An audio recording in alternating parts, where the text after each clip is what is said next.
Good afternoon, everybody. I'm Samantha Naidoo from the Municipal Strategic Program Support Group within the CSIR. And today I'm going to be showing you how the municipal service delivery has been set for success. Just to begin, I would like to, however, share with you an inconvenient truth. A study conducted by Dr. Matebesi from the University of the Free State had revealed that the number of service delivery protests in South Africa had grown from a total of 10 in 2004 to an astounding 176 in 2014. The question may arise as to why this may be the case.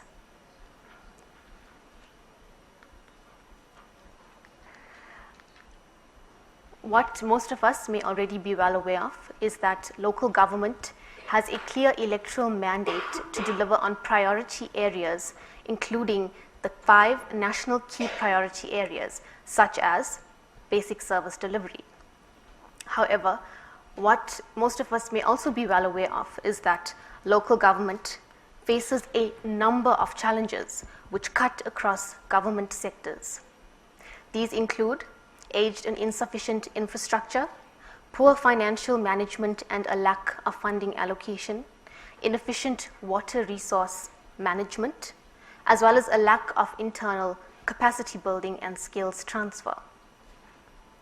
These challenges inevitably impact on the levels of service delivery in the country. And unfortunately, local government does not receive the support and the assistance that they require to fully address these challenges.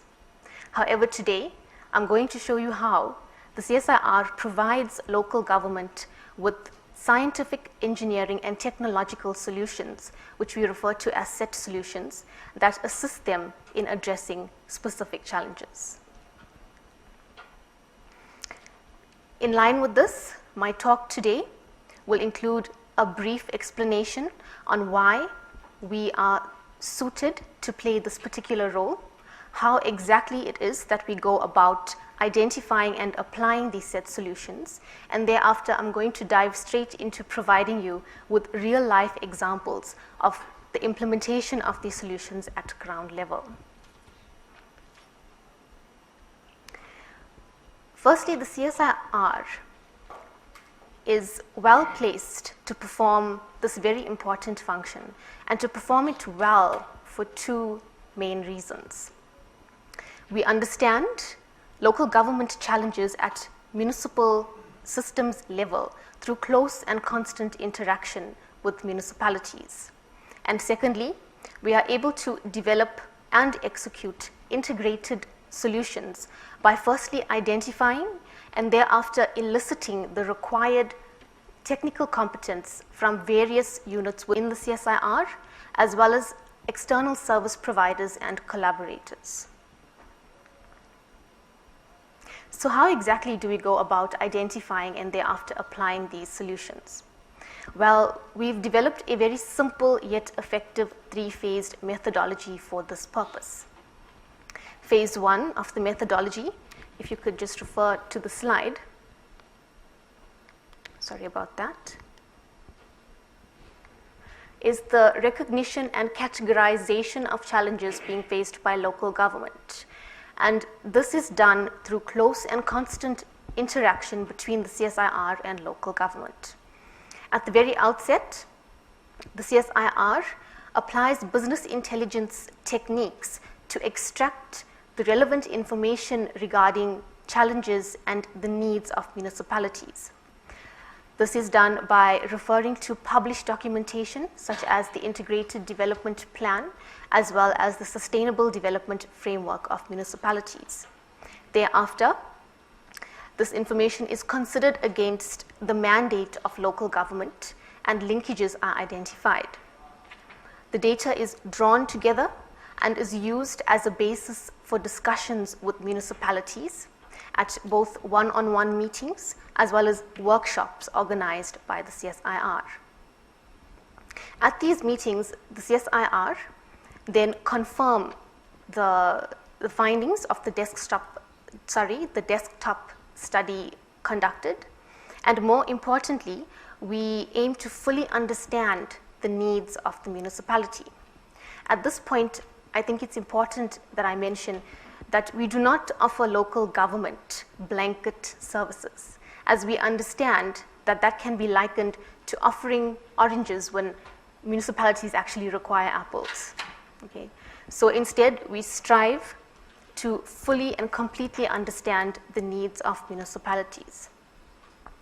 This information is then taken through to phase 2 of the methodology, where it is considered in further detail by a number of specialists within the CSIR, as well as external service providers and collaborators, who identify and package integrated scientific and engineering and technological solutions that are designed to meet the specific needs of municipalities. These packaged solutions are thereafter presented to municipalities, who will review the documentation and hopefully approve the solution. Thereafter, we move on to phase 3 of the methodology. Once these solutions are approved, the CSIR, which includes a number of specialists within the various groups of the CSIR, as well as here again external specialists and collaborators, apply these set solutions at ground level. In some cases, depending highly on the nature of the solutions, a monitoring program is also put in place. Findings of the implementation and the monitoring program include the identification of possible gaps in the existing set solution, the identification of an additional component that may be required in the existing set solution, and perhaps even the need for a separate set solution which is linked to the existing one, or a new service offering altogether. These then constitute the lessons learned, which are fed back into the process and applied to the existing solution. In terms of the possible new set solutions as well as the new service areas, these ideas are incubated over a period of time in which further research is conducted, prior to a decision being made regarding the way forward.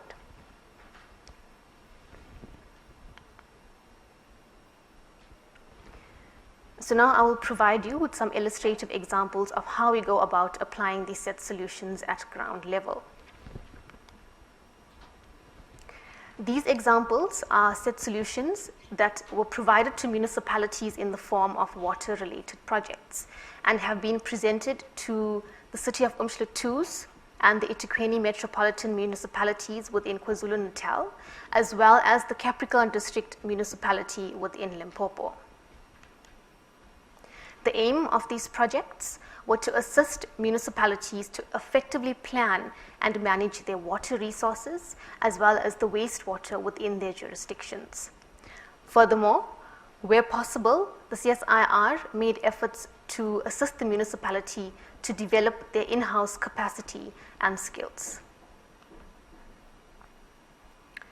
These projects relate to particular points along the water value chain, specifically source and pathway points.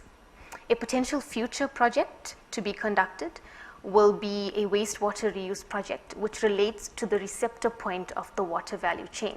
However, for purposes of today's talk, I will be providing you with further detail on our existing projects, which include source point projects such as the development of a lake zonation and management plan, as well as the application of a water quality monitoring system, which we refer to as WQMS, at the Amshlangan River. Also included are pathway projects, which are the application of this WQMS system at water and wastewater treatment works, the implementation of green drop and blue drop solutions, as well as laboratory accreditation services. Starting with the lake zonation and management plan. If we think back to the plenary session that we had yesterday, it was mentioned that South Africa is a water scarce country. But over and beyond this, a number of articles have been published in the media, and a number of academic articles have been released into the public domain, which indicate that water quality issues are on the rise in South Africa as well. Therefore, it is of utmost importance that municipalities do the required actions which enable them to better manage these resources. In line with this, the City of Umhlutuz had appointed the CSIR to develop a lake zonation and management plan for Lake Mzingazi, which is situated within the municipality. The objectives of this project include the development of a practical lake zonation and management plan based on scientific studies, as well as to establish an administrating forum which will be responsible for leading the implementation as well as the periodic update of this plan in future. This project drew on the expertise of both internal as well as external specialists, and a very robust stakeholder engagement process was run. This stakeholder engagement process was run in parallel to the lake zonation and management plan process, and comprised of a number of meetings and workshops which were held at strategic phases of the lake zonation and management plan process. The aim of these interactions were to provide stakeholders with a platform to air their views, their opinions, as well as their concerns regarding the water resource, as well as the lake zonation and management plan itself, which was released into the public domain for review and comment. The feedback obtained from these interactions were then used to inform the final lake zonation and management plan, which was submitted to the City of Umhlutuz for approval. Also to be noted is that the CSIR will incorporate a capacity building component into such plans in the future, and we plan on doing this in the form of workshops which will be held between members of the CSIR as well as relevant municipal officials, and the aim is to allow for the CSIR to transfer the required skills and knowledge so as to enable these municipal officials to run such projects on their own accord in future. The green drop and the blue drop solution projects are directly aligned to the green drop and blue drop programs developed by the Department of Water and Sanitation.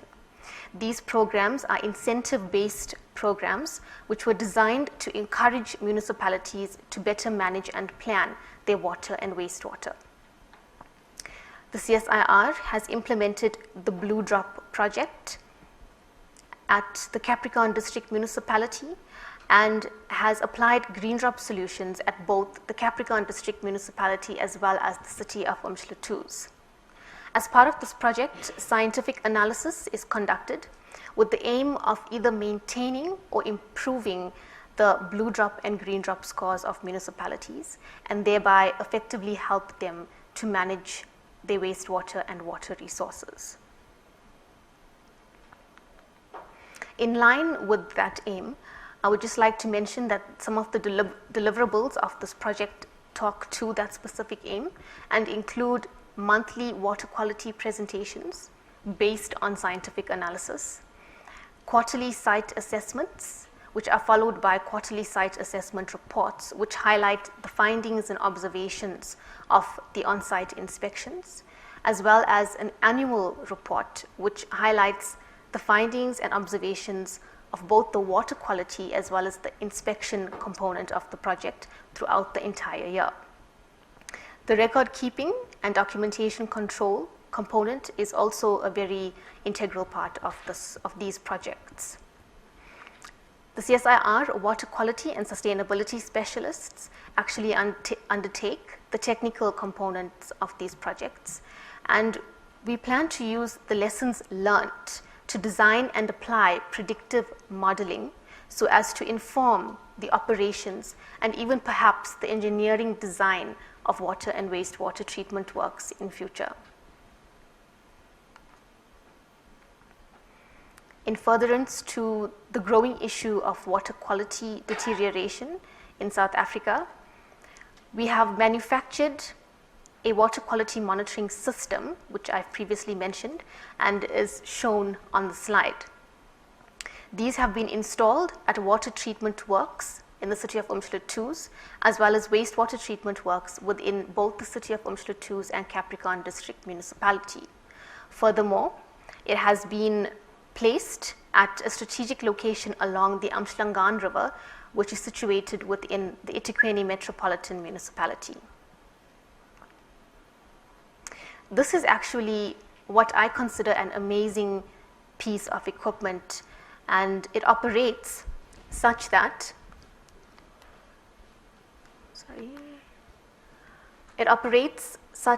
it extracts water samples from a water resource at user-specific intervals, and it thereafter measures the concentrations of a number of water quality parameters. This data is then communicated via a CSIR telemetry system to a CSIR hosted database as well as a user platform. Members of the CSIR team as well as the relevant municipal officials are provided with login details, which enable them to log into the WQMS site where they can view real-time water quality data. Furthermore, the system measures concentrations of water parameters and therefore allows for the identification of the exceedance or otherwise whether the concentrations fall below acceptable limits. And in these cases, a notification is sent to both the CSIR team as well as the municipal officials via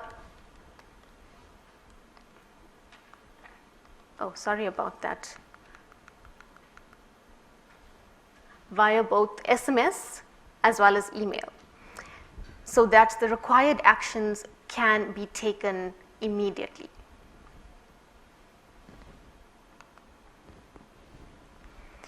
The actual value of the system lies in its ability to enable the remote management of water quality, to enable real-time responses, as well as the ease of upload and interpretation of water quality data.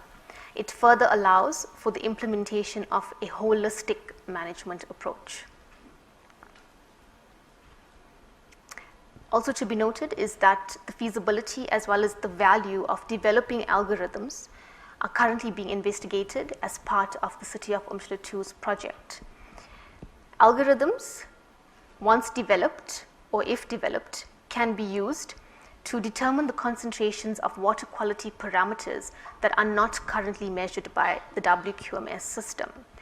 This will be done by inputting the levels of measured water quality parameters into a special mathematical equation. The value of this component is understood by the team and is currently being researched further.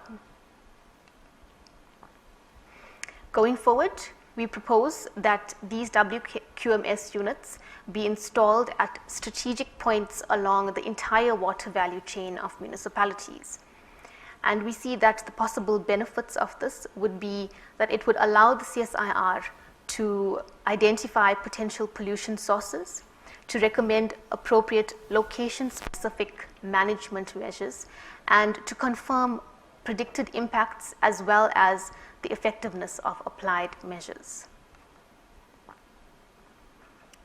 With regards to the laboratory accreditation projects, it can be noted that laboratories are a very critical component of the water value chain, and this is because they assist municipalities to ensure that water is fit for purpose and that water resources remain unpolluted. However, there are a limited number of SANUS accredited laboratories within South Africa.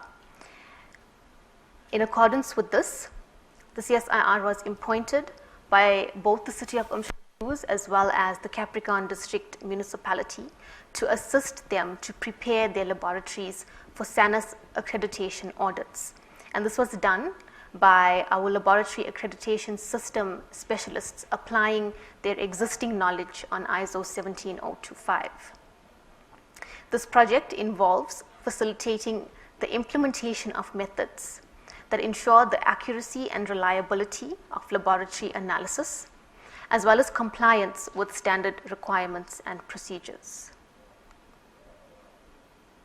The objectives of this project include to reduce local governments' reliance on external SANAS accredited laboratories, to build in-house capacity of local government, to increase the accuracy and reliability of laboratory results, to improve the overall management of laboratories, as well as to strengthen water resource and wastewater management within municipalities. The CSIR has also assisted the University of Limpopo by providing input into their water and sanitation curriculum. This was accomplished by conducting a gap analysis on their existing curriculum, and recommendations were proposed in the form of possible additions and amendments. We see that the positive impact of such services will not only be felt at municipal level, but instead will be experienced by the entire province. And the positive spin-off of this is the possibility of the provision of improved water and sanitation related services by both the public and private sectors within the province through capacitating and empowering our current students who are in fact the future leaders of South Africa. In conclusion, I would like to touch on a few key aspects of the presentation. The progress across the CSIR, as well as input from local government, enables us to develop and apply integrated scientific engineering and technological solutions, which are both practical and effective. The lessons learned promote continuous improvement and innovation, and the positive impact of this has a widespread ripple effect and translates into better health, better well-being, and a higher standard of living for the people of South Africa. Overall, the CSIR therefore fulfills its mandate by supporting local governments' endeavors to provide effective and efficient service delivery, and by contributing to the sustainable use of natural resources and environments, as well as the welfare of society. Thank you very much for your attention.